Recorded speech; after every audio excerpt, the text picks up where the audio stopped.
Bienvenidos a la tercera parte donde ponemos en tela de juicio a Gustavo Díaz Ordaz, héroe o villano. Antes de empezar, si no has visto las primeras dos partes, te aparecerá una tarjeta aquí arriba para que vayas a verlo. Ahora sí, comenzamos.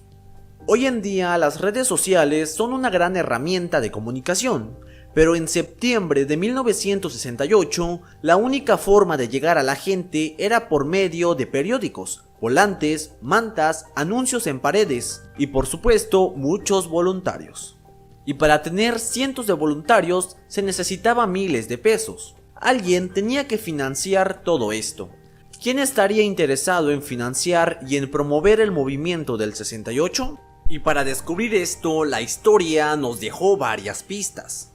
Javier Barros Sierra había sido secretario de Obras Públicas en el sexenio de Adolfo López Mateos y adversario de Gustavo Díaz Ordaz en la precandidatura presidencial. Cuando renunció Ignacio Chávez en el 66 a la rectoría de la UNAM, Díaz Ordaz aceptó la designación de Barros Sierra, esto para limar las asperezas entre ambos. Después de que López Mateos haya elegido a Gustavo Díaz Ordaz y no a Barros Sierra para la presidencia de la República.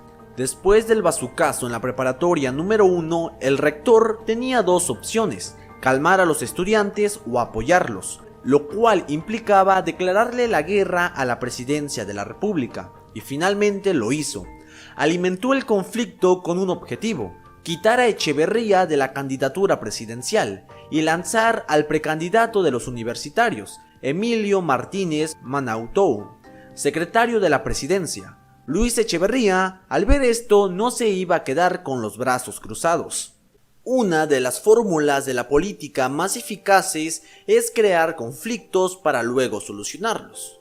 A modo de ejemplo, la huelga universitaria del 66, como todas las huelgas estudiantiles en México, fue una manipulación de un grupo de priistas para quitar a Ignacio Chávez y colocar a Javier Barros Sierra como rector de la UNAM. El pleito callejero entre estudiantes del IPN y la UNAM, que hablamos sobre ello en el capítulo 2, fue tan solo la carnada para derrotar a Luis Echeverría y posicionar al propio candidato presidencial de la UNAM, Emilio Martínez. El error de Barros Sierra fue no medir las consecuencias. Díaz Ordaz se encontraba de gira de trabajo el día del bazucazo a la preparatoria número 1, y la orden del bazucazo la había dado Luis Echeverría. Nadie imaginó que podría ocurrir algo peor que el bazucazo. El rector de la UNAM apostó por todo. Creyó que las manifestaciones obligarían a Echeverría a renunciar a la Secretaría de Gobernación. Se equivocó. Barros Sierra, al encabezar las marchas de protesta, pasó a la historia como el héroe del 68, pero metió a todos los estudiantes en una bomba de tiempo. Cuando quiso establecer el diálogo entre universitarios y el gobierno fue demasiado tarde, ya que Echeverría había infiltrado gente en el movimiento, inyectando dinero y proporcionando armas para que el movimiento creciera, se saliera de control, se hiciera violento y a su vez se convirtiera en un conflicto nacional.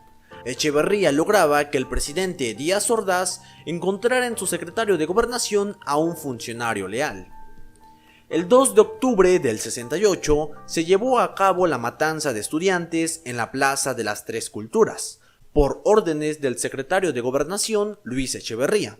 ¿De dónde tenemos sustento de esto? Documentos del director de Inteligencia e Investigación del Departamento de Estado de los Estados Unidos, desclasificados en 1998, confirman la manipulación de Luis Echeverría en el movimiento y su autoría de la matanza del 68. Asimismo, el 18 de octubre de 2006, la CIA desclasificaba documentos, en el cual se revelaba que Luis Echeverría Álvarez era agente de la Agencia Central de Inteligencia, y su nombre clave era Litempo 14, y que había sido reclutado entre 1956 y 1969. En todo ese tiempo, Echeverría proporcionó información del gobierno de Gustavo Díaz Ordaz a la CIA, así como también manipuló diversas informaciones. Irma Serrano fue la amante de Díaz Ordaz, prácticamente en todo su sexenio. y narró lo siguiente en sus memorias. Gustavo vivía en mi casa, por eso puedo constatar que ese día había ido a visitar 4 pueblos incomunicados de Jalisco. Y cuando regresó el 3 de octubre azotaba las puertas, y cuando localizó a Echeverría empezó a gritarle asesino. Recuerdo muy bien a una conversación que tuvo con Echeverría días antes de marcharse a Guadalajara. Ordenaba que bajo ningún motivo se le tocara a los estudiantes. El responsable fue el gusano de Echeverría, que dictó las órdenes precisas, y se le pasó la mano.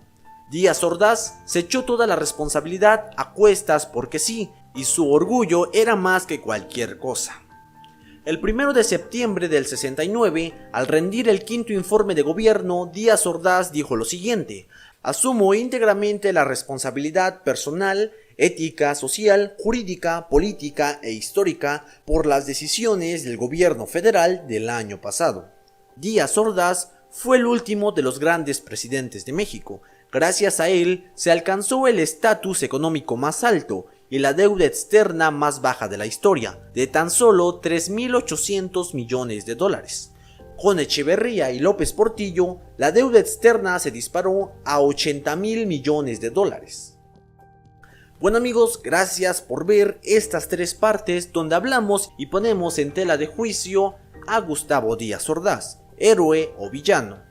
Ustedes pueden sacar sus conclusiones. En la descripción del video pueden ver las fuentes históricas, como los libros que se consultaron.